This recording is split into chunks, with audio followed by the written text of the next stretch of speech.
ವಿದ್ಯಾರ್ಥಿಗಳಿಗೆ ಶುಭೋದಯ. ಇಂದಿನ ತರಗತಿನಲ್ಲಿ ನಾವು ದ್ವಿತೀಯ ಭಾಷೆ ಗದ್ಯಪಾಠ ಆದಂತಹ ಹಸಿ ಮಸಿ ಕೃಷಿ ಈ ಪಾಠವನ್ನು ಬರೆದಿರ್ತಕ್ಕಂತಹ ಲೇಖಕರು ಯಾರು? ಡಾಕ್ಟರ್ ಶ್ರೀ ಪಂಡಿತಾರಾಧ್ಯ ಶಿವಾಚಾರ್ಯ ಸ್ವಾಮಿಗಳು. ಬನ್ನಿ ಮಕ್ಕಳೇ, ಇವರ ಪರಿಚಯ ಮಾಡಿಕೊಳ್ಳುವ. ಲೇಖಕ ಪಂಡಿತಾರಾಧ್ಯ ಶಿವಾಚಾರ್ಯ.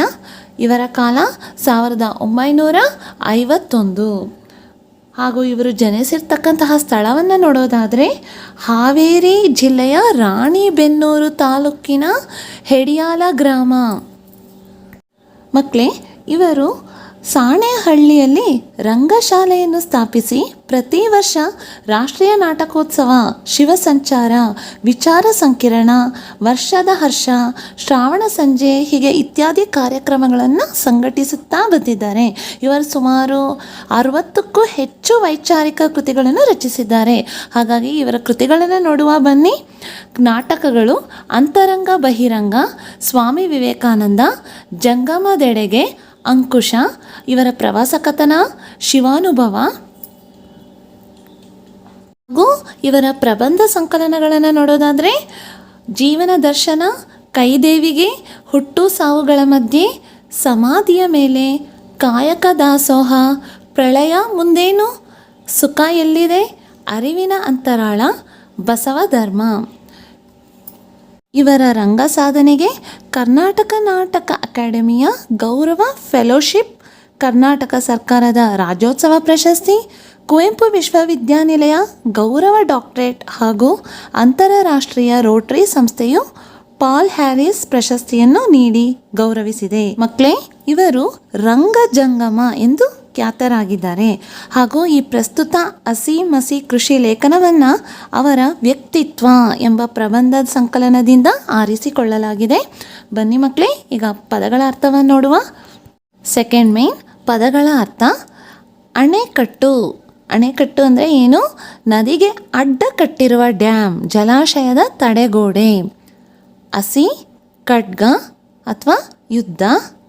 ಉಪೇಕ್ಷೆ, ತಿರಸ್ಕಾರ, ಅಲಕ್ಷ್ಯ, ನಿರಂಕುಶ ಪ್ರಭುತ್ವ, ಅದನ್ನು ಉಪೇಕ್ಷೆ ಅಂತ ಕರೀತಾರೆ. ಕೃತಜ್ಞ, ಉಪಕಾರ ಸ್ಮರಣೆ ಇಲ್ಲದವನು. ದುರಾಕ್ರಮಣ, ಮೋಸದ ದಾಳಿ. ಮೋಸದ ದಾಳಿ. ನಿರಾಶಾವಾದಿ, ಜೀವನದಲ್ಲಿ ಆಸೆ ಕಳೆದುಕೊಂಡವ. ನಿರಾಶಾ. ನಿರಾಶಾ ಅಂದರೆ ಆಸೆಯನ್ನು ಕಳೆದುಕೊಂಡವ, ಅವನಿಗೆ ನಿರಾಶಾವಾದಿ ಅಂತ ಕರಿತೇವೆ. ಬವಣೆ, ತೊಂದರೆ ಅಥವಾ ಕಷ್ಟ. ಮಸಿ, ಶಾಯಿ ಅಥವಾ ಸಾಹಿತ್ಯ ರಚನೆ. ಮೇಟಿಗಂಬ, ಒಕ್ಕಲು ಕಣದ ಮಧ್ಯದಲ್ಲಿರುವ ಕಂಬ. ಸತ್ಪರಿಣಾಮ ಅಂದರೆ ಒಳ್ಳೆಯ ಪರಿಣಾಮ. ಹರಿತ, ಚೂಪಾದ. ಹರಿತ, ಚೂಪಾದ. ಅತಿವೃಷ್ಟಿ, ಅಗತ್ಯಕ್ಕಿಂತ ಹೆಚ್ಚು ಮಳೆ ಬೀಳುವುದು, ಅದನ್ನು ನಾವು ಅತಿವೃಷ್ಟಿ ಅಂತ ಕರಿತೀವಿ. ಉತ್ಪ್ರೇಕ್ಷೆ, ಅಧಿಕವಾಗಿ ವರ್ಣಿಸುವುದು. ಒಕ್ಕಲಿಗ ಅಂದರೆ ಯಾರು? ಕೃಷಿಕ ಅಥವಾ ರೈತ. ಗುಲಾಮ, ಅಡಿಯಾಳು. ನಶ್ವರ, ನಶಿಸು, ಇಲ್ಲವಾಗು. ಬಜೆಟ್, ಆಯವ್ಯಯದ ಸಮತೋಲನ ಪಟ್ಟಿ. ಬಜೆಟ್ ಅಂದರೆ ಆಯವ್ಯಯದ ಸಮತೋಲನ ಪಟ್ಟಿ. ಬಿಕ್ಕು, ಅಳು. ಮೇಟಿ, ವ್ಯವಸಾಯ. ರಾಟೆ, ಚಕ್ರ. ಸರ್ವಾಧಿಕಾರಿ, ಅಧಿಕಾರ ಒಬ್ಬನಲ್ಲಿರುವುದು. ಮಕ್ಕಳೇ, ಈಗ ನೆಕ್ಸ್ಟ್ ಮೇನ್ ಕೆಳಗೆ ನೀಡಲಾಗಿರುವ ಗಾದೆ ಮಾತುಗಳನ್ನು ಪೂರ್ಣಗೊಳಿಸಿರಿ. ಮೊದಲನೇದು, ಪೆನ್ನು ಖಡ್ಗಕ್ಕಿಂತ ಡ್ಯಾಶ್, ಖಡ್ಗಕ್ಕಿಂತ ಹರಿತವಾದದ್ದು. ಎರಡನೇದು, ಒಕ್ಕಲಿಗ ಒಕ್ಕದಿರೆ ಜಗವೆಲ್ಲ ಬಿಕ್ಕುವುದು. ಇದಕ್ಕೆ ಸರಿಯಾದ ಉತ್ತರ ಜಗವೆಲ್ಲ ಬಿಕ್ಕುವುದು.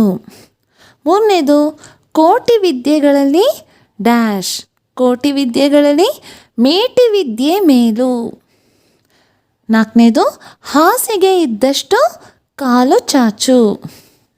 ಮಕ್ಕಳೇ, ಈಗ ಒಂದು ವಾಕ್ಯದಲ್ಲಿ ಉತ್ತರಿಸಿ. ಮೊದಲನೇ ಪ್ರಶ್ನೆ ಏನಿದೆ ನೋಡುವ. ದೇಶದ ಉದ್ಧಾರ ಯಾರು ಯಾರನ್ನು ಅವಲಂಬಿಸಿದೆ ಎಂದು ಲೇಖಕರು ಹೇಳಿದ್ದಾರೆ? ಇದಕ್ಕೆ ಉತ್ತರ, ದೇಶದ ಉದ್ಧಾರ ಸೈನಿಕ, ಸಾಹಿತ್ಯ ಮತ್ತು ರೈತರನ್ನು ಅವಲಂಬಿಸಿದೆ ಎಂದು ಲೇಖಕರು ಹೇಳಿದ್ದಾರೆ. ಯಾರ್ಯಾರನ್ನ ಅವಲಂಬಿಸಿದೆ? ಸೈನಿಕ, ಸಾಹಿತ್ಯ ಮತ್ತು ರೈತರನ್ನು ಅವಲಂಬಿಸಿದೆ. ಎರಡನೇ ಪ್ರಶ್ನೆ, ಹಸಿ ಮಸಿ ಎಂದರೇನು? ಉತ್ತರ, ಹಸಿ ಎಂದರೆ ಯುದ್ಧ ಅಂದರೆ ಸೈನಿಕರು, ಮಸಿ ಎಂದರೆ ಸಾಹಿತ್ಯ ರಚನೆ. ಮೂರನೇ ಪ್ರಶ್ನೆ, ಈ ನಾಡಿನ ಬೆನ್ನೆಲುಬು ಯಾರು? ಈ ನಾಡಿನ ಬೆನ್ನೆಲುಬು ಯಾರು? ರೈತ. ಉತ್ತರ, ಈ ನಾಡಿನ ಬೆನ್ನೆಲುಬು ರೈತ. ನಾಲ್ಕನೇ ಪ್ರಶ್ನೆ, ಶ್ರೀ ಪಂಡಿತಾರಾಧ್ಯ ಶಿವಾಚಾರ್ಯರು ಏನೆಂದು ಖ್ಯಾತರಾಗಿದ್ದಾರೆ? ಇದಕ್ಕೆ ಸರಿಯಾದ ಉತ್ತರ, ಶ್ರೀ ಪಂಡಿತಾರಾಧ್ಯ ಶಿವಾಚಾರ್ಯರು ರಂಗಜಂಗಮ ಏನೆಂದು ಖ್ಯಾತರಾಗಿದ್ದಾರೆ? ರಂಗಜಂಗಮ ಎಂದು ಖ್ಯಾತರಾಗಿದ್ದಾರೆ. ಐದನೇ ಪ್ರಶ್ನೆ, ಶ್ರೀ ಪಂಡಿತಾರಾಧ್ಯ ಶಿವಾಚಾರ್ಯರಿಗೆ ರೋಟರಿ ಸಂಸ್ಥೆ ಯಾವ ಪ್ರಶಸ್ತಿ ನೀಡಿದೆ ಅಂತ ಕೇಳ್ತಾ ಇದ್ದಾರೆ. ಇದಕ್ಕೆ ಉತ್ತರ, ಶ್ರೀ ಪಂಡಿತಾರಾಧ್ಯ ಶಿವಾಚಾರ್ಯರಿಗೆ ರೋಟರಿ ಸಂಸ್ಥೆಯು ಪಾಲ್ ಹ್ಯಾರಿಸ್ ಪ್ರಶಸ್ತಿ ನೀಡಿದೆ. ಮಕ್ಕಳೇ, ಈಗ 3 ಅಥವಾ 4 ವಾಕ್ಯಗಳಲ್ಲಿ ಉತ್ತರಿಸಿ. ಮೊದಲನೇ ಪ್ರಶ್ನೆ ನೋಡುವ. ದೇಶದ ಅಭಿವೃದ್ಧಿ ಕುರಿತು ಜನರಾಡುವ ಮಾತುಗಳಾವುವು? ಉತ್ತರ, ವೈಜ್ಞಾನಿಕ ಬೆಳವಣಿಗೆಯೇ ನಿಜವಾದ ಪ್ರಗತಿ, ದೊಡ್ಡ ದೊಡ್ಡ ಅಣೆಕಟ್ಟುಗಳ ನಿರ್ಮಾಣವೇ ಜನರ ಉದ್ಧಾರದ ದಾರಿ, ವಿದ್ಯುತ್ ಉತ್ಪಾದನೆಯೇ ಇವೆಲ್ಲಕ್ಕೂ ಮೂಲ ಪ್ರೇರಣೆ. ಇವು ದೇಶದ ಜನರು ದೇಶದ ಅಭಿವೃದ್ಧಿ ಕುರಿತು ಜನರಾಡುವ ಮಾತುಗಳಾಗಿವೆ. ಎರಡನೇ ಪ್ರಶ್ನೆ, ನಮ್ಮ ದೇಶದ ರಕ್ಷಣಾ ಪಡೆ ಏಕೆ ಪ್ರಬಲವಾಗಿರಬೇಕು? ಇದಕ್ಕೆ ಉತ್ತರ, ಸೈನಿಕರು ಪ್ರಬಲರಾಗಿದ್ದಾಗ ದೇಶವನ್ನು ರಕ್ಷಣೆ ಮಾಡಲು ಸಾಧ್ಯ. ಇಲ್ಲದಿದ್ದರೆ ಬೇರೆ ದೇಶದವರು ಸುಲಭವಾಗಿ ನಮ್ಮ ದೇಶದ ಮೇಲೆ ದುರಾಕ್ರಮಣ ಮಾಡಿ ಯುದ್ಧವನ್ನು ಸಾರಿ ನಮ್ಮನ್ನು ಅವರ ಗುಲಾಮರನ್ನಾಗಿ ಮಾಡಿಕೊಳ್ಳುವರು. ಬಲಿಷ್ಠ ದೇಶ ಎಲ್ಲರನ್ನೂ ಹೊಡೆದು ಹಾಕಿ ತಾನೇ ಸೂರ್ಯ ಮುಳುಗದ ಸಾಮ್ರಾಜ್ಯವನ್ನು ಸ್ಥಾಪಿಸಿ ಸರ್ವಾಧಿಕಾರಿಯಂತೆ ಮೆರೆಯಬಹುದು. ಆದುದರಿಂದ ನಮ್ಮ ರಕ್ಷಣಾ ಪಡೆ ತುಂಬ ಪ್ರಬಲವಾಗಿರಬೇಕು. ಈಗ ಮೂರನೇ ಪ್ರಶ್ನೆ, ಪೆನ್ನು ಖಡ್ಗಕ್ಕಿಂತ ಹರಿತವಾದದ್ದು ಏಕೆ ಅಂತ ಕೇಳ್ತಾ ಇದ್ದಾರೆ. ಇದಕ್ಕೆ ಉತ್ತರ, ಪೆನ್ನು ಖಡ್ಗಕ್ಕಿಂತ ಹರಿತವಾದದ್ದು ಏಕೆಂದರೆ ಖಡ್ಗದಿಂದ ಸಾಧಿಸಲು ಸಾಧ್ಯವಾಗದ್ದನ್ನು ಪೆನ್ನಿನ ಮೂಲಕ ಸಾಧಿಸಬಹುದು. ಅಂದರೆ ಬರವಣಿಗೆ ಅಷ್ಟೊಂದು ಪರಿಣಾಮಕಾರಿಯಾದದ್ದು. ಪತ್ರಿಕೆಯ ಒಂದು ಲೇಖನ, ಕಾದಂಬರಿ, ಕಥೆ, ಕವನ ಹಲವರ ಬದುಕನ್ನು ಬದಲಾಯಿಸಬಹುದು. ಒಂದು ಸರ್ಕಾರವನ್ನು ಉರುಳಿಸಿ ಮತ್ತೊಂದು ಸರ್ಕಾರ ತರಬಹುದು. ಈ ನಿಟ್ಟಿನಲ್ಲಿ ಬರವಣಿಗೆ ಹೆಚ್ಚು ಶಕ್ತಿಶಾಲಿಯಾಗಿದೆ. ಮಕ್ಕಳೇ, ಈಗ 4ನೇ ಪ್ರಶ್ನೆ ನೋಡುವ. ರೈತರು ಎದುರಿಸುತ್ತಿರುವ ಸಮಸ್ಯೆಗಳಾವುವು? ಉತ್ತರ, ರೈತರು ಎದುರಿಸುತ್ತಿರುವ ಸಮಸ್ಯೆಗಳೆಂದರೆ ಒಂದೆಡೆ ನಿಸರ್ಗದ ಜೊತೆ ಹೋರಾಟ ಮಾಡಬೇಕು, ಇನ್ನೊಂದು ಕಡೆ ಸಕಾಲಕ್ಕೆ ಸರಿಯಾಗಿ ಮಳೆ ಬರುತ್ತಿಲ್ಲ, ಉತ್ತಮ ಬೀಜ ಸಿಗುವುದಿಲ್ಲ, ಭೂಮಿ ಬರಡಾಗುತ್ತದೆ, ಕ್ರಿಮಿಕೀಟಗಳ ಹಾವಳಿಯಿಂದ ಬೆಳೆಗೆ ವಿವಿಧ ರೀತಿಯ ರೋಗಗಳು ತಗುಲಿ ಬೇಸಾಯವೇ ಬೇಡ ಎಂಬ ಪರಿಸ್ಥಿತಿ ನಿರ್ಮಾಣವಾಗುತ್ತಿದೆ. ತಾನು ಬೆಳೆದ ಬೆಳೆಗೆ ಸರಿಯಾದ ಬೆಲೆ ಸಿಗದೆ ವ್ಯವಸ್ಥೆಯ ವಿರುದ್ಧವೂ ಹೋರಾಟ ನಡೆಸಬೇಕಾಗಿದೆ. 5ನೇ ಪ್ರಶ್ನೆ ಹೀಗಿದೆ. ಕೃಷಿಕರು ಭೂಮಿಯನ್ನು ಉಳುವುದಿಲ್ಲ ಎಂದು ಸತ್ಯಾಗ್ರಹ ಮಾಡಿದರೆ ಏನಾಗಬಹುದು ಅಂತ ಕೇಳ್ತಾ ಇದ್ದಾರೆ. ಉತ್ತರ, ಕೃಷಿಕರು ಭೂಮಿಯನ್ನು ಉಳುವುದಿಲ್ಲ ಎಂದು ಸತ್ಯಾಗ್ರಹ ಮಾಡಿದರೆ ಯಾವ ಬೆಳೆಯನ್ನೂ ತೆಗೆಯಲಾಗುವುದಿಲ್ಲ. ಆಹಾರವಿಲ್ಲದೆ ಬರೀ ವೈಜ್ಞಾನಿಕ ಬೆಳವಣಿಗೆಯಿಂದ ಜೀವನ ನಡೆಸಲು ಸಾಧ್ಯವಿಲ್ಲ. ಯಾವ ಕಾರ್ಖಾನೆಯಿಂದಲೂ ಅಕ್ಕಿ, ರಾಗಿ, ಟೊಮೆಟೊ ತಯಾರಿಸಲು ಸಾಧ್ಯವಿಲ್ಲ. ಇವಕ್ಕೆಲ್ಲ ಭೂಮಿಯೇ ಬೇಕು. ರೈತನ ಬೆವರು ಭೂಮಿಗೆ ಸುರಿಯಲೇಬೇಕು, ಬೆಳೆ ಬೆಳೆಯಬೇಕು. ಮಕ್ಕಳೇ, ಈಗ 6ನೇ ಪ್ರಶ್ನೆ. ಸರ್ವಜ್ಞ ಕವಿಯು ಕೃಷಿಯ ಬಗ್ಗೆ ಹೇಳಿರುವ ವಚನ ಯಾವುದು? ಉತ್ತರ, ಸರ್ವಜ್ಞ ಕವಿಯು ಕೃಷಿಯ ಬಗ್ಗೆ ಕೋಟಿ ವಿದ್ಯೆಗಳಲ್ಲಿ ಮೇಟಿ ವಿದ್ಯೆಯೇ ಮೇಲು, ಮೇಟಿಯಿಂ ರಾಟೆ ನಡೆದುದಲ್ಲದೆ ದೇಶದಾಟವೇ ಕೆಡಗುಂ ಎಂಬ ವಚನ ನುಡಿದಿದ್ದಾರೆ. ಮಕ್ಕಳೇ, ಈಗ 8ರಿಂದ 10 ವಾಕ್ಯಗಳಲ್ಲಿ ಉತ್ತರಿಸಿ. ಮೊದಲನೇ ಪ್ರಶ್ನೆ ಹೀಗಿದೆ: ದೇಶದ ಬಜೆಟ್ನಲ್ಲಿ ರಕ್ಷಣಾ ಇಲಾಖೆಗೆ ಹೆಚ್ಚಿನ ಹಣವನ್ನು ಏಕೆ ಮೀಸಲಾಗಿಡುತ್ತದೆ? ಉತ್ತರ: ದೇಶದ ಸಂರಕ್ಷಣೆಯಲ್ಲಿ ಸೈನಿಕರ ಪಾತ್ರ ಹಿರಿದಾಗಿರುತ್ತದೆ, ಏಕೆಂದರೆ ಅವರು ತಮ್ಮ ತಾಯ್ನಾಡಿಗಾಗಿ ಸ್ವಂತ ಮನೆಯಲ್ಲಿ ತೊರೆದು ಬಂಧು ಬಾಂಧವರಿಂದ ದೂರವಾಗಿ ಗಡಿ ಕಾಯುತ್ತಿರುತ್ತಾರೆ. ನಮ್ಮ ದೇಶದ ಮೇಲೆ ಯಾರಾದರೂ ದಾಳಿ ಮಾಡುವವರೇನೋ ಎನ್ನುವ ಸಂದರ್ಭದಲ್ಲಿಯೇ ಯಾವಾಗಲೂ ಕಾರ್ಯಪ್ರವೃತ್ತರಾಗಿಯೇ ಇರುತ್ತಾರೆ. ಹಗಲು ರಾತ್ರಿ ಗಡಿ ಕಾಯುವ ಸೈನಿಕರು ಮಳೆ, ಚಳಿ, ಬಿಸಿಲೆನ್ನದೆ ಎಷ್ಟೇ ಕಷ್ಟ ಬಂದರೂ ಧೈರ್ಯದಿಂದ ಎದುರಿಸುತ್ತಾರೆ. ಸೈನಿಕ ಬಲ ಇದ್ದಾಗ ಮಾತ್ರ ದೇಶದ ಸಂರಕ್ಷಣೆ ಸಾಧ್ಯ. ಇಲ್ಲದಿದ್ದರೆ ಬೇರೆ ದೇಶದವರು ಸುಲಭವಾಗಿ ನಮ್ಮ ದೇಶಕ್ಕೆ ಆಕ್ರಮಣ ಮಾಡಿ ಯುದ್ಧದಲ್ಲಿ ನಮ್ಮನ್ನು ಸೋಲಿಸಿ ಗುಲಾಮರನ್ನಾಗಿ ಮಾಡಿಕೊಳ್ಳಬಹುದು. ಆದ್ದರಿಂದ ದೇಶದ ರಕ್ಷಣೆಗೆ ಅತ್ಯಗತ್ಯ ಸೈನಿಕರು. ದೇಶದಲ್ಲಿ ಸೈನ್ಯವನ್ನು 3 ವಿಭಾಗಗಳಾಗಿ ವಿಭಾಗಿಸಿ, ಅಂದರೆ ಭೂಸೇನೆ, ವಾಯುಸೇನೆ, ಜಲಸೇನೆ. ಅವುಗಳ ಸಂರಕ್ಷಣೆ, ಸೈನಿಕರ ಜೀವನ, ಮಟ್ಟ ನಿರ್ವಹಣೆ, ಅವರಿಗೆ ವೇತನ, ದೇಶದ ಭದ್ರತಾ ವೆಚ್ಚದ ನಿರ್ವಹಣೆ ಮುಂತಾದವುಗಳಿಗೆ ಹೆಚ್ಚಿನ ಹಣದ ಅವಶ್ಯಕತೆ ಇದ್ದು, ನಮ್ಮ ಬಜೆಟ್ನಲ್ಲಿ ಹೆಚ್ಚಿನ ಭಾಗವನ್ನು ರಕ್ಷಣಾ ಇಲಾಖೆಗೆ ಮೀಸಲಾಗಿಡಲಾಗಿದೆ. ಎರಡನೇ ಪ್ರಶ್ನೆ ನೋಡುವ: ದೇಶದ ಪ್ರಗತಿಯಲ್ಲಿ ಸಾಹಿತಿಗಳ ಪಾತ್ರವೇನು ಅಂತ ಕೇಳ್ತಾ ಇದ್ದಾರೆ. ಇದಕ್ಕೆ ಉತ್ತರ: ಲೇಖಕರು ಹಸಿಯ ನಂತರ ಮಸಿಯ ಪ್ರಾಮುಖ್ಯತೆ ಬಗ್ಗೆ, ಅಂದರೆ ಸಾಹಿತ್ಯದ ಬಗ್ಗೆ ವಿವರಿಸಿದ್ದಾರೆ. ಹಸಿಗಿಂತ ಮಸಿ ಮುಖ್ಯವಾಗಿದೆ. ಸಾಹಿತ್ಯದ ರಚನೆಯಿಂದ ಉನ್ನತಿ ಸಾಧಿಸಬಹುದಾಗಿದೆ. ಲೇಖಕರು ಪೆನ್ನು ಖಡ್ಗಕ್ಕಿಂತ ಹರಿತ ಎಂದು ಅಭಿಪ್ರಾಯಪಟ್ಟಿದ್ದಾರೆ, ಏಕೆಂದರೆ ಖಡ್ಗಕ್ಕಿಂತ ಸಾಧಿಸಲಾಗಿದ್ದನ್ನು ಪೆನ್ನಿನ ಮೂಲಕ ಸಾಧಿಸಬಹುದು. ಉದಾಹರಣೆಗೆ, ಒಂದು ಲೇಖನದಿಂದ ಆ ರಾಜ್ಯ ಅಥವಾ ದೇಶದ ಸರ್ಕಾರವನ್ನು ಉರುಳಿಸಿ ಮುಂದೊಂದು ದಿನ ಹೊಸ ಸರ್ಕಾರವನ್ನೇ ರಚಿಸಬಹುದು. ಅಂತಹ ಎಷ್ಟೋ ಉದಾಹರಣೆಗಳನ್ನು ದಿನನಿತ್ಯ ಪತ್ರಿಕೆಗಳಲ್ಲಿ ಕಾಣಬಹುದು. ಇದರರ್ಥ ಬರವಣಿಗೆ ಎಷ್ಟೊಂದು ಪರಿಣಾಮಕಾರಿ ಎಂದು ಬಿಂಬಿಸಲಾಗಿದೆ. ಸಾಹಿತಿಗಳಿಗೆ ನಮ್ಮ ನಾಡಿನಲ್ಲಿ ಅಪಾರ ಗೌರವವಿದೆ. ಈ ಗೌರವವಿರುವುದು ಅವರ ಸಾಹಿತ್ಯದ ಸತ್ವದಿಂದಾಗಿ ಮಾತ್ರ. ಸಾಹಿತಿಗಳು ಅಭಿವೃದ್ಧಿಯ ಮೆಟ್ಟಲೇರಲು ಅವರ ಸಾಹಿತಿಗಳೇ ಮೂಲಾಧಾರ ಎಂದು ಲೇಖಕರು ಅಭಿಪ್ರಾಯ ವ್ಯಕ್ತಪಡಿಸಿದ್ದಾರೆ. ಅಲ್ಲದೆ ಹಿಂದೆ ಬದುಕಿದ್ದ ಬಸವಾದಿ ಶಿವಶರಣ ವಚನಗಳು, ದಾಸರ ಕೀರ್ತನೆಗಳು, ಕುವೆಂಪು ಬೇಂದ್ರೆರವರ ಕಾವ್ಯಗಳನ್ನು ಇಂದಿಗೂ ಜನರ ಮೇಲೆ ಸತ್ಪರಿಣಾಮ ಬೀರಲು ಅವರಲ್ಲಿರುವ ಸಾಹಿತ್ಯದ ಸತ್ವವೇ ಕಾರಣವಾಗಿದೆ. ದೇಶದ ಸಮೃದ್ಧಿ ಹಾಗೂ ಪ್ರಗತಿಯು ಮಸಿಯನ್ನು ಅವಲಂಬಿಸಿದೆ ಎಂದು ಲೇಖಕರು ನುಡಿದಿದ್ದಾರೆ. ಮೂರನೇ ಪ್ರಶ್ನೆ ಹೀಗಿದೆ: ಕೃಷಿಕ ನಾಡಿನ ಬೆನ್ನೆಲುಬು. ಈ ಮಾತನ್ನು ಸಮರ್ಥಿಸಿರಿ ಅಂತ ಕೇಳ್ತಾ ಇದ್ದಾರೆ. ಇದಕ್ಕೆ ಉತ್ತರ ನೋಡುವ: ಲೇಖಕರು ಹಸಿ ಮತ್ತು ಮಸಿಗಳಿಗಿಂತ ಮಹತ್ವವಾದದ್ದು ಕೃಷಿ ಎಂದು ಹೇಳಿದ್ದಾರೆ. ಅಂದರೆ ಒಕ್ಕಲಿಗ ಒಕ್ಕದಿರೆ ಜಗವೆಲ್ಲ ಬಿಕ್ಕುವುದು ಎನ್ನುವ ಮಾತನ್ನು ಉಲ್ಲೇಖಿಸಿದ್ದಾರೆ. ಇದರ ಅರ್ಥ, ಒಂದು ವೇಳೆ ಕೃಷಿಯನ್ನು ಏನಾದರೂ ಸತ್ಯಾಗ್ರಹ ಮಾಡಿ 1 ವರ್ಷ ನಾವು ಭೂಮಿಯನ್ನು ಉಳದಿದ್ದರೆ ತಿನ್ನಲು ಆಹಾರವಿಲ್ಲದೆ ನರಳುತ್ತೇವೆ. ಆಹಾರವಿಲ್ಲದೆ ಬರೀ ವೈಜ್ಞಾನಿಕ ಬೆಳವಣಿಗೆಯಿಂದ ಬದುಕಲು ಸಾಧ್ಯವೇ ಇಲ್ಲ. ನಾವು ಯಾವ ಕಾರ್ಖಾನೆಯಿಂದಲೂ ಟೊಮೆಟೊ ತಯಾರಿಸಲು, ಅಕ್ಕಿ ಪಡೆಯಲು, ರಾಗಿ ಬೆಳೆಯಲು ಸಾಧ್ಯವಿಲ್ಲ. ಇವಕ್ಕೆಲ್ಲ ಭೂಮಿಯೇ ಬೇಕು. ರೈತರು ಬೆವರು ಸುರಿಸಿ ಭೂಮಿಯನ್ನು ಹದ ಮಾಡಿ ಬೆಳೆಯನ್ನು ಬೆಳೆಯಲೇಬೇಕು. ಹಾಗಾದಾಗ ಮಾತ್ರ ಪ್ರಗತಿ ಸಾಧ್ಯ.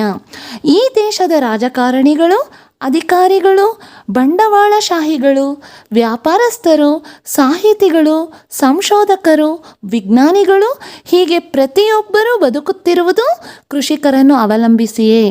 ಕೋಟಿ ವಿದ್ಯೆಗಳಲ್ಲಿ ಮೇಟಿ ವಿದ್ಯೆಯೇ ಮೇಲು, ಮೇಟಿಯಂ ರಾಟೆ ನಡೆದುದಲ್ಲದೆ ದೇಶದಾಟವೇ ಕೆಡುಗುಂ ಎಂದಿರುವುದು ಗಮನಾರ್ಹವಾಗಿದೆ.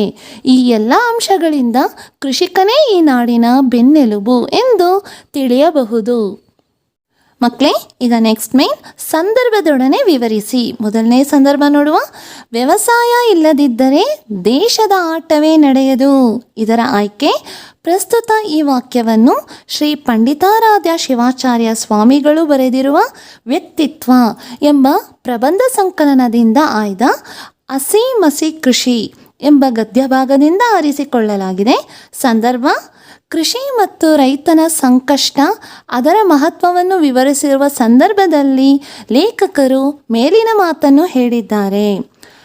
ವಿವರಣೆ: ಹಸಿ ಮಸಿಗಿಂತ ಕೃಷಿ ಮಹತ್ವದ್ದು. ಅಂದರೆ ದೇಶದ ಸೈನಿಕರು ಮತ್ತು ಸಾಹಿತ್ಯಕ್ಕಿಂತ ಕೃಷಿ ವೃತ್ತಿ ಪ್ರಮುಖವಾಗಿದೆ.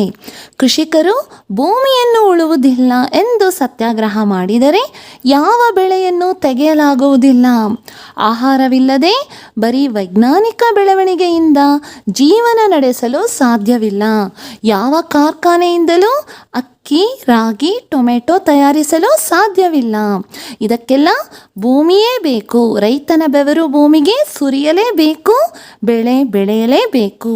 ಮಕ್ಕಳೇ, ಇದರ ಸ್ವಾರಸ್ಯ ಹೀಗಿದೆ: ವ್ಯವಸಾಯವೇ ಮುಖ್ಯ. ವ್ಯವಸಾಯವಿಲ್ಲದೆ ದೇಶ ಪ್ರಗತಿ ಹೊಂದಲು ಅಸಾಧ್ಯ ಎಂಬುದು ಇಲ್ಲಿ ಸ್ವಾರಸ್ಯಪೂರ್ಣವಾಗಿದೆ. ಮಕ್ಕಳೇ, ಈಗ ಎರಡನೇ ಪ್ರಶ್ನೆ. ರೈತರು ನಿರಾಶಾವಾದಿಗಳಾಗದೆ ಆಶಾವಾದಿಗಳಾಗಿ ಬಾಳನ್ನು ಸಾಗಿಸುತ್ತಿದ್ದಾರೆ. ಆಯ್ಕೆ ನೋಡುವ. ಪ್ರಸ್ತುತ ಈ ವಾಕ್ಯವನ್ನು ಶ್ರೀ ಪಂಡಿತಾರಾಧ್ಯ ಶಿವಾಚಾರ್ಯ ಸ್ವಾಮಿಗಳು ಬರೆದಿರುವ ವ್ಯಕ್ತಿತ್ವ ಎಂಬ ಗದ್ಯ ಭಾಗದಿಂದ ಆರಿಸಲಾಗಿದೆ. ಸಂದರ್ಭ ರೈತರು ನಿರ್ಲಕ್ಷ್ಯಕ್ಕೊಳಗಾಗದವರು. ಅವರು ತಮ್ಮ ಕೆಲಸವನ್ನು ಶ್ರದ್ಧೆಯಿಂದ ಮಾಡುತ್ತಾರೆ ಎಂದು ವಿವರಿಸುವ ಸಂದರ್ಭದಲ್ಲಿ ಲೇಖಕರು ಮೇಲಿನಂತೆ ಅಭಿಪ್ರಾಯಪಟ್ಟಿದ್ದಾರೆ. ವಿವರಣೆ: ರೈತರಷ್ಟು ಕಷ್ಟಪಡುವವರು ಮತ್ತೊಬ್ಬರಿಲ್ಲ. ಅವರಂತೆ ತೊಂದರೆ ಅನುಭವಿಸುವವರು ಬೇರೊಬ್ಬರಿಲ್ಲ. ಇತ್ತೀಚಿನ ದಿನದಲ್ಲಿ ರೈತರು ಸಾಕಷ್ಟು ಬವಣೆಗಳು ಎದುರಿಸುತ್ತಿದ್ದಾರೆ. ಮಳೆಯ ಅಭಾವ, ಇಲ್ಲವೇ ಅತಿವೃಷ್ಟಿ, ಭೂಮಿ ಬರಡಾಗುತ್ತಿರುವುದು, ಕಳಪೆ ಬೀಜಗಳು ಇತ್ಯಾದಿ. ಹೀಗಾಗಿ ಈ ಬದುಕೇ ನಶ್ವರ ಎನ್ನುವ ಭಾವನೆ ರೈತರಲ್ಲಿ ಬಂದಿದ್ದರೆ ಆಶ್ಚರ್ಯಪಡಬೇಕಾಗಿಲ್ಲ. ಆದರೂ ರೈತರು ನಿರಾಶಾವಾದಿಗಳಾಗದೆ ಆಶಾವಾದಿಗಳಾಗಿ ಬಾಳನ್ನು ಸಾಗಿಸುತ್ತಿದ್ದಾರೆ. ಹಾಸಿಗೆ ಇದ್ದಷ್ಟು ಕಾಲು ಚಾಚುತ್ತಿದ್ದಾರೆ ಎಂದು ಹೇಳುವ ಸಂದರ್ಭದಲ್ಲಿ ಈ ಮೇಲಿನ ವಾಕ್ಯ ಬಂದಿದೆ. ಸ್ವಾರಸ್ಯ ಹೀಗಿದೆ: ರೈತರು ಹಲವಾರು ಕಷ್ಟಗಳನ್ನು ಎದುರಿಸಿ ಬದುಕೇ ನಶ್ವರ ಎನ್ನುವ ಭಾವನೆ ಇದ್ದರೂ ನಿರಾಶಾವಾದಿಗಳಾಗದೆ ಆಶಾವಾದಿಗಳಾಗಿ ಬದುಕನ್ನು ಸಾಗಿಸುತ್ತಿರುವುದು ಇಲ್ಲಿ ಸ್ವಾರಸ್ಯಪೂರ್ಣವಾಗಿದೆ. ಪ್ರಶ್ನೆ: ಅವರು ಯಾರಿಗೂ ಮೋಸ ವಂಚನೆ ಮಾಡುವುದಿಲ್ಲ. ಆಯ್ಕೆ ನೋಡುವ. ಪ್ರಸ್ತುತ ಈ ವಾಕ್ಯವನ್ನು ಶ್ರೀ ಪಂಡಿತಾರಾಧ್ಯ ಶಿವಾಚಾರ್ಯ ಸ್ವಾಮಿಗಳು ಬರೆದಿರುವ ವ್ಯಕ್ತಿತ್ವ ಎಂಬ ಗದ್ಯ ಭಾಗದಿಂದ ಆರಿಸಲಾಗಿದೆ. ಸಂದರ್ಭ ಲೇಖಕರು ಕೃಷಿಕರ ಮುಗ್ಧತೆಯನ್ನು ತಿಳಿಸಿ ಹೇಳುವ ಸಂದರ್ಭದಲ್ಲಿ ಮೇಲಿನ ಮಾತನ್ನು ಹೇಳಿದ್ದಾರೆ. ವಿವರಣೆ ಹೀಗಿದೆ: ರೈತರು ಕಳಪೆ ಬೀಜ ಸಿಕ್ಕರೂ ಉತ್ತಮವಾದ ಬೆಳೆ ಬೆಳೆಯುತ್ತಾರೆ. ಸರಿಯಾಗಿ ಮಳೆ ಬಾರದಿದ್ದರೂ ನೀರನ್ನು ಸಂಗ್ರಹಿಸಿ ಭೂಮಿಯನ್ನು ಉಳುಮೆ ಮಾಡುತ್ತಾರೆ. ಇಷ್ಟೆಲ್ಲ ಕಷ್ಟಪಟ್ಟು ಬೆಳೆದರೂ ಬೆಳೆದ ಬೆಳೆಗೆ ಸರಿಯಾದ ಬೆಲೆ ಸಿಗದೆ ಮಧ್ಯವರ್ತಿಗಳಿಂದ ಮೋಸ ಹೋಗುತ್ತಿದ್ದಾರೆ. ರೈತರು ತಾವು ಮೋಸ ಹೋದರೂ ಇನ್ನೊಬ್ಬರಿಗೆ ಮೋಸ ವಂಚನೆ ಮಾಡುವುದಿಲ್ಲ ಎಂದು ಲೇಖಕರು ಹೇಳುವಾಗ ಪ್ರಸ್ತುತ ವಾಕ್ಯವು ಬಂದಿದೆ. ಸ್ವಾರಸ್ಯ ನೋಡುವ. ರೈತರು ಮುಗ್ಧತೆ ಹಾಗೂ ಅವರ ಪ್ರಾಮಾಣಿಕತೆಯನ್ನು ಇಲ್ಲಿ ಕಾಣುತ್ತಿರುವುದು ಸ್ವಾರಸ್ಯವಾಗಿದೆ. ನಾಲ್ಕನೇ ಪ್ರಶ್ನೆ.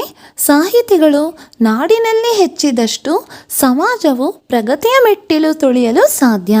ಆಯ್ಕೆ: ಪ್ರಸ್ತುತ ಈ ವಾಕ್ಯವನ್ನು ಶ್ರೀ ಪಂಡಿತಾರಾಧ್ಯ ಶಿವಾಚಾರ್ಯ ಸ್ವಾಮಿಗಳು ಬರೆದಿರುವ ವ್ಯಕ್ತಿತ್ವ ಎಂಬ ಪ್ರಬಂಧ ಸಂಕಲನದಿಂದ ಆಯ್ದು ಹಸಿ ಮಸಿ ಕೃಷಿ ಎಂಬ ಗದ್ಯ ಭಾಗದಿಂದ ಆರಿಸಲಾಗಿದೆ. ಸಂದರ್ಭ ಲೇಖಕರು ಹಸಿಗಿಂತ ಮಸಿ ಮುಖ್ಯವಾದದ್ದು ಹಾಗೂ ಸಾಹಿತ್ಯದ ಬಗ್ಗೆ ತಿಳಿಸಿ ಹೇಳುವ ಸಂದರ್ಭದಲ್ಲಿ ಮೇಲಿನ ವಾಕ್ಯ ಬಂದಿದೆ. ವಿವರಣೆ: ರಕ್ಷಣೆಗಿಂತ ಮುಖ್ಯವಾದದ್ದು ಮಸಿ. ಶಿಕ್ಷಣ ಎಂದರೆ ಸಾಹಿತ್ಯ ರಚನೆ. ಪೆನ್ನು ಖಡ್ಗಕ್ಕಿಂತ ಹರಿತ ಎನ್ನುವ ಗಾದೆ ಮಾತೇ ಇದೆ. ಖಡ್ಗದಿಂದ ಸಾಧಿಸಲು ಸಾಧ್ಯವಾಗದ್ದನ್ನು ಪೆನ್ನಿನ ಮೂಲಕ ಸಾಧಿಸಬಹುದು. ಅಂದರೆ ಬರವಣಿಗೆ ಅಷ್ಟೊಂದು ಪರಿಣಾಮಕಾರಿಯಾದದ್ದು. ಪತ್ರಿಕೆಯ ಒಂದು ಲೇಖನ, ಕಾದಂಬರಿ, ಕತೆ, ಕವನ ಹಲವರ ಬದುಕನ್ನು ಬದಲಾಯಿಸಬಲ್ಲದು. ಒಂದು ಸರ್ಕಾರ ಉರುಳಿಸಿ ಮತ್ತೊಂದು ಸರ್ಕಾರ ತರಬಹುದು. ಈ ನಿಟ್ಟಿನಲ್ಲಿ ಬರವಣಿಗೆ ಹೆಚ್ಚು ಶಕ್ತಿಶಾಲಿಯಾದದ್ದು. ಇವತ್ತು ಸಾಹಿತಿಗಳಿಗೆ ನಾಡಿನಲ್ಲಿ ಅಪಾರ ಗೌರವ ಇರುವುದು ಆ ಸಾಹಿತ್ಯದ ಸತ್ವದಿಂದಾಗಿ. ಅಂಥ ಸಾಹಿತಿಗಳು ನಾಡಿನಲ್ಲಿ ಹೆಚ್ಚಿದಷ್ಟು ಸಮಾಜ ಪ್ರಗತಿಯ ಮೆಟ್ಟಿಲು ತುಳಿಯಲು ಸಾಧ್ಯ ಎಂದು ಲೇಖಕರು ಅಭಿಪ್ರಾಯಪಟ್ಟಿದ್ದಾರೆ. ಸ್ವಾರಸ್ಯ ಹೀಗಿದೆ: ಸಾಹಿತಿಗಳಿಗೆ ನಾಡಿನಲ್ಲಿ ಅಪಾರ ಗೌರವ ಇರುವುದು ಸಾಹಿತ್ಯದ ಸತ್ವದಿಂದ ಮಾತ್ರ ಸಾಧ್ಯ ಎನ್ನುವ ವಾಕ್ಯ ಇಲ್ಲಿ ಸ್ವಾರಸ್ಯಪೂರ್ಣವಾಗಿದೆ. ಮಕ್ಕಳೇ, ಈಗ ಭಾಷಾಭ್ಯಾಸ. ಆಮೇನ್. ಕೆಳಗಿನ ಪದಗಳನ್ನು ಬಿಡಿಸಿ ಬರೆದು ಸಂಧಿಯ ಹೆಸರು ತಿಳಿಸಿ. ಮೊದಲನೇ ಪದ ನೋಡುವ, ಒಬ್ಬೊಬ್ಬರು. ಇದನ್ನು ಬಿಡಿಸಿದಾಗ ಒಬ್ಬರು ಪ್ಲಸ್ ಒಬ್ಬರು, ಇದು ಯಾವ ಸಂಧಿ ಆಗುತ್ತೆ ಅಂತ ನೋಡೋಣ. ಒಬ್ಬರು, ಈ ಪೂರ್ವ ಪದದ ಕೊನೆಯ ಅಕ್ಷರ ಯಾವುದು? ಊಕಾರ. ಹಾಗೂ ಒಬ್ಬರು, ಇಲ್ಲಿ ಉತ್ತರ ಪದದ ಮೊದಲನೆಯ ಅಕ್ಷರ ಓಕಾರ. ಹಾಗಾಗಿ ಸಂಧಿ ಆದಾಗ ಒಬ್ಬೊಬ್ಬರು ಆಗ್ತಾ ಉಂಟು. ಇಲ್ಲಿ ಮಕ್ಕಳೇ ಊಕಾರ ಲೋಪವಾಗ್ತಾ ಇದೆ. ಸೊ ಹಾಗಾಗಿ ಇದು ಯಾವ ಸಂಧಿ? ಲೋಪ ಸಂಧಿ ಅನಿಸಿಕೊಳ್ಳುತ್ತದೆ. ಹಾಗೂ ಲೋಪ ಸಂಧಿ ಇನ್ನೊಂದು ಗುಣವಿಶೇಷತೆ ಏನಪ್ಪ ಅಂತಂದ್ರೆ, ಎರಡೂ ಪದದ ಅರ್ಥ ಕೆಡಕೂಡದು, ಅದರ ಅರ್ಥ ಹಾಗೆ ಇರ್ತಾ ಉಂಟು. ಸೊ ಇಲ್ಲಿ ಮಕ್ಕಳೇ ಒಬ್ಬೊಬ್ಬರನ್ನು ಬಿಡಿಸಿದರೆ ಒಬ್ಬರು ಪ್ಲಸ್ ಒಬ್ಬರು, ಊಕಾರ ಲೋಪವಾಗ್ತಾ ಉಂಟು. ಸೊ ಹಾಗಾಗಿ ಇದು ಲೋಪಸಂಧಿ. ಎರಡನೇ ಪದ ನೋಡುವ, ಸರ್ವಾಧಿಕಾರಿ. ಇದನ್ನು ಬಿಡಿಸಿದಾಗ ಸರ್ವ ಪ್ಲಸ್ ಅಧಿಕಾರಿ. ಪೂರ್ವ ಪದದ ಕೊನೆಯ ಅಕ್ಷರ ಆಕಾರ ಹಾಗೂ ಉತ್ತರ ಪದದ ಮೊದಲನೇ ಅಕ್ಷರ ಸಹ ಆಕಾರ. ಹಾಗಾಗಿ ಇದು ಸವರ್ಣ ದೀರ್ಘ ಸಂಧಿ ಅನಿಸಿಕೊಳ್ಳುತ್ತದೆ. ಮೂರನೇ ಪ್ರಶ್ನೆ, ಬೆನ್ನೆಲುಬು. ಇದನ್ನು ಬಿಡಿಸಿದಾಗ ಬೆನ್ನು ಪ್ಲಸ್ ಎಲುಬು ಆಗ್ತಾ ಉಂಟು. ಇಲ್ಲಿ ಪೂರ್ವ ಪದದ ಕೊನೆಯ ಸ್ವರ ಊಕಾರ ಬಂದಿದೆ ಹಾಗೂ ಉತ್ತರ ಪದದ ಮೊದಲನೇ ಸ್ವರ ಏಕಾರ. ಇಲ್ಲಿ ಊಕಾರ ಲೋಪವಾಗ್ತಾ ಉಂಟು. ಹಾಗಾಗಿ ಇದು ಬೆನ್ನೆಲುಬು ಲೋಪಸಂಧಿ ಆಗ್ತಿದೆ. ಇದು ಯಾವ ಸಂಧಿ? ಲೋಪಸಂಧಿ. ನಾಲ್ಕನೇ ಪ್ರಶ್ನೆ, ಸತ್ಯಾಗ್ರಹ. ಈ ಪದವನ್ನು ಬಿಡಿಸಿದಾಗ ಸತ್ಯ ಪ್ಲಸ್ ಆಗ್ರಹ ಆಗ್ತಾ ಉಂಟು. ಇಲ್ಲಿ ಪೂರ್ವ ಪದ ಹಾಗೂ ಉತ್ತರ ಪದ ಎರಡು ಕಡೆ ನಾವು ನೋಡಬಹುದು ಆಕಾರ ಬಂದಿರತಕ್ಕಂಥದ್ದು. ಹಾಗಾಗಿ ಇದು ಸವರ್ಣ ದೀರ್ಘ ಸಂಧಿ. ಮಕ್ಕಳೇ, ಈಗ ಆಮೇನ್ ಕೆಳಗಿನ ಪದಗಳಿಗೆ ವಿರುದ್ಧಾರ್ಥಕ ಪದಗಳನ್ನು ಬರೆಯಿರಿ ಅಂತ ಕೇಳ್ತಾ ಇದ್ದಾರೆ. ಮೊದಲನೇ ಪ್ರಶ್ನೆ, ಪ್ರಗತಿ. ಇದಕ್ಕೆ ವಿರುದ್ಧಾರ್ಥಕ ಪದ ಅಧೋಗತಿ. ಪ್ರಗತಿ, ಅಧೋಗತಿ. ಎರಡನೇ ಪ್ರಶ್ನೆ, ಅವಲಂಬನೆ, ಸ್ವಾವಲಂಬನೆ. ಮೂರನೇ ಪ್ರಶ್ನೆ, ಪ್ರಬಲ, ದುರ್ಬಲ. ಪ್ರಬಲ, ದುರ್ಬಲ. ಸತ್ಪರಿಣಾಮ. ಸತ್ಪರಿಣಾಮ, ದುಷ್ಪರಿಣಾಮ. ಸತ್ಪರಿಣಾಮ ವಿರುದ್ಧಾರ್ಥಕ ಪದ, ದುಷ್ಪರಿಣಾಮ ಆಗ್ತಾ ಉಂಟು. ಐದನೇ ಪ್ರಶ್ನೆ, ಆಶಾವಾದಿ. ಇದಕ್ಕೆ ವಿರುದ್ಧ ಪದ ನಿರಾಶಾವಾದಿ. ಆಶಾವಾದಿ, ನಿರಾಶಾವಾದಿ. ಆರನೇ ಪ್ರಶ್ನೆ, ಅತಿವೃಷ್ಟಿ. ಇದಕ್ಕೆ ವಿರುದ್ಧ ಪದ ಅನಾವೃಷ್ಟಿ. ಮಕ್ಕಳೇ, ಈಗ ಈ ಮೇನ್ ಕೆಳಗಿನ ಪದಗಳನ್ನು ಸ್ವಂತ ವಾಕ್ಯದಲ್ಲಿ ಬರೆಯಿರಿ. ಮೊದಲನೇ ಪದ ಉತ್ಪ್ರೇಕ್ಷೆ. ಇದನ್ನು ಹೀಗೆ ಬರಿಬಹುದು: ಪತ್ರಿಕೆಗಳಲ್ಲಿ ಕೆಲವೊಮ್ಮೆ ರಾಜಕೀಯ ಅಥವಾ ಸಿನಿಮಾದ ಬಗ್ಗೆ ಉತ್ಪ್ರೇಕ್ಷೆಯಿಂದ ಕೂಡಿದ ಪದಗಳಿಂದ ಬಣ್ಣಿಸುತ್ತಾರೆ. ಉತ್ಪ್ರೇಕ್ಷೆ ಅಂದರೆ ಹೆಚ್ಚು ವರ್ಣಿಸುವುದು ಅಥವಾ ಹೆಚ್ಚು ಬಣ್ಣಿಸುವುದು ಅಂತ ಅರ್ಥ. ಸೊ ಹಾಗಾಗಿ ನಾವು ನೋಡ್ಬೋದು, ಪತ್ರಿಕೆಗಳಲ್ಲಿ ರಾಜಕೀಯ ವಿಷಯ ಆಗಿರಬಹುದು ಅಥವಾ ಸಿನಿಮಾ ವಿಷಯಗಳಾಗಿರಬಹುದು, ಅದನ್ನು ಹೆಚ್ಚು ಪ್ರೇಕ್ಷೆಯಿಂದ ಕೂಡಿದ ಪದಗಳಿಂದ ಬಣ್ಣಿಸಿರುವುದನ್ನು ನಾವು ನೋಡಬಹುದು. ಈಗ ಎರಡನೇ ಪದ ಸತ್ಪರಿಣಾಮ. ಇದನ್ನು ಹೀಗೆ ಬರಿಬಹುದು: ಆಗಿನ ಕಾವ್ಯ ರಚನೆಗಳು ಈಗಿನ ಯುವ ಜನರ ಮೇಲೆ ಸತ್ಪರಿಣಾಮ ಬೀರುವುದು. ಮೂರನೇ ಪದ ನೋಡುವ, ಸಮೃದ್ಧಿ. ಕಾಲ ಕಾಲಕ್ಕೆ ಮಳೆ ಬೆಳೆಯಾದರೆ ಎಲ್ಲೆಡೆ ಸಮೃದ್ಧಿಯನ್ನು ಕಾಣಬಹುದು. ನಾಲ್ಕನೇ ಪದ ಸತ್ಯಾಗ್ರಹ. ಗಾಂಧೀಜಿಯವರು ಬ್ರಿಟಿಷರ ವಿರುದ್ಧ ಉಪ್ಪಿನ ಸತ್ಯಾಗ್ರಹ ನಡೆಸಿದರು. ನೇ ಪದ ಸೆಣಸು. ಇತ್ತೀಚೆಗೆ ಸರಿಯಾಗಿ ಮಳೆ ಬಾರದ ಕಾರಣ ರೈತರು ಪ್ರಕೃತಿಯೊಡನೆ ಸೆಣಸುವಂತಾಗಿದೆ. ಸೆಣಸು ಅಂದರೆ ಹೋರಾಟ ಮಾಡುವಂತಹ ಅರ್ಥ ಇಲ್ಲಿ ಕಾಣಬಹುದು ನಾವು. ಮುಂದಿನ ಪದ ನೋಡುವ, ಉಪೇಕ್ಷೆ. ವೈದ್ಯರು ಅನಿರ್ದಿಷ್ಟಾವಧಿ ಮುಷ್ಕರ ನಡೆಸಿದ್ದರಿಂದ ರೋಗಿಗಳು ಉಪೇಕ್ಷೆಗೊಳಗಾದರು. ಮಕ್ಕಳೇ, ಈಗ ಈ ಮೇನ್ ಕೆಳಗಿನ ಪದಗಳಿಗೆ ತತ್ಸಮ ತದ್ಭವ ರೂಪ ಬರೆಯಿರಿ ಅಂತ ಕೇಳ್ತಾ ಇದ್ದಾರೆ. ಮೊದಲನೇ ಪದ ನೋಡುವ, ವರ್ಷ ವರುಷ, ಭೂಮಿ ಭುವಿ, ಕತೆ ಕತೆ, ಬೇಸಾಯ ವ್ಯವಸಾಯ, ಕಾರ್ಯ ಕಜ್ಜ, ಕಾವ್ಯ ಕಬ್ಬ. ಈಗ ಮೇನ್ ಮೊದಲೆರಡು ಪದಗಳಿಗಿರುವ ಸಂಬಂಧದಂತೆ ಮೂರನೆಯ ಪದಕ್ಕೆ ಸಂಬಂಧಿಸಿದ ಪದ ಬರೆಯಿರಿ ಅಂತ ಕೇಳ್ತಾ ಇದ್ದಾರೆ. ನಾವು ಮೊದಲೆರಡು ಪದಗಳಿಗೆ ಯಾವ ಸಂಬಂಧ ಉಂಟು ಅಂತ ನೋಡ್ತಾ ಮೂರನೇ ಪದಕ್ಕೂ ಸಹ ಅದೇ ರೀತಿಯಾದ ಸಂಬಂಧವನ್ನು ಕೊಟ್ಟು ಬರಿಬೇಕಾಗಿ ಬರ್ತದೆ. ಬನ್ನಿ ಮಕ್ಕಳೇ, ಮೊದಲನೇ ಪ್ರಶ್ನೆ ನೋಡುವ. ಹಸಿ ಯುದ್ಧ, ಮಸಿ. ಹಸಿ ಪದಕ್ಕೆ ಅರ್ಥ ಯುದ್ಧ ಆದರೆ ಮಸಿ ಪದಕ್ಕೆ ಯಾವ ಅರ್ಥ ಅಂತ ಕೇಳ್ತಾ ಇದ್ದಾರೆ. ಮಸಿ ಪದದ ಅರ್ಥ ಸಾಹಿತ್ಯ. ಎರಡನೇ ಪ್ರಶ್ನೆ, ಕ್ರಿಮಿಕೀಟ ಜೋಡು ನುಡಿ ಆದರೆ ದೊಡ್ಡ ದೊಡ್ಡ ಇದ್ಯಾವ ನುಡಿ ಅಂತ ಕೇಳ್ತಾ ಇದ್ದಾರೆ. ಇದಕ್ಕೆ ಉತ್ತರ ದ್ವಿರುಕ್ತಿ. ದೊಡ್ಡ ದೊಡ್ಡ ದ್ವಿರುಕ್ತಿ. ಮೂರನೇ ಪ್ರಶ್ನೆ, ಯುದ್ಧ ಜುದ್ಧ ಆದರೆ ಶ್ರೀ. ನಾವು ನೋಡಬಹುದು ಯುದ್ಧ ಮತ್ತು ಜುದ್ಧ ತತ್ಸಮ ತದ್ಭವ ಸಂಬಂಧ ಹೊಂದಿದೆ. ಹಾಗಾಗಿ ಶ್ರೀಗೆ ಸರಿಯಾದ ಉತ್ತರ ಸಿರಿ. ನಾಲ್ಕನೇ ಪ್ರಶ್ನೆ, ಯೋಧ ರಕ್ಷಣೆ ಆದರೆ ರೈತ. ಯೋಧ ಯಾವ ಕೆಲಸ ಮಾಡ್ತಾನೆ ಅಂತಂದರೆ ರಕ್ಷಣೆ ಮಾಡ್ತಾನೆ. ಹಾಗಾಗಿ ರೈತನ ಕೆಲಸ ವೃತ್ತಿ ಯಾವುದು ಅಂತ ಕೇಳ್ತಾ ಇದ್ದಾರೆ. ರೈತ ವ್ಯವಸಾಯ, ಅವನ ವೃತ್ತಿ ವ್ಯವಸಾಯ. ಮಕ್ಕಳೇ, ಇಲ್ಲಿಗೆ ಹಸಿ ಮಸಿ ಕೃಷಿ ಗದ್ಯಪಾಠದ ಪ್ರಶ್ನೋತ್ತರಗಳನ್ನು ನೋಡಿದೆವು. ಇದನ್ನೆಲ್ಲ ಚೆನ್ನಾಗಿ ಅಭ್ಯಾಸ ಮಾಡಿ ಅಂತ ಹೇಳ್ತಾ ಮುಂದಿನ ಗದ್ಯಪಾಠದಲ್ಲಿ ಸಿಗುವ. ಅಲ್ಲಿ ತನಕ ಧನ್ಯವಾದಗಳು.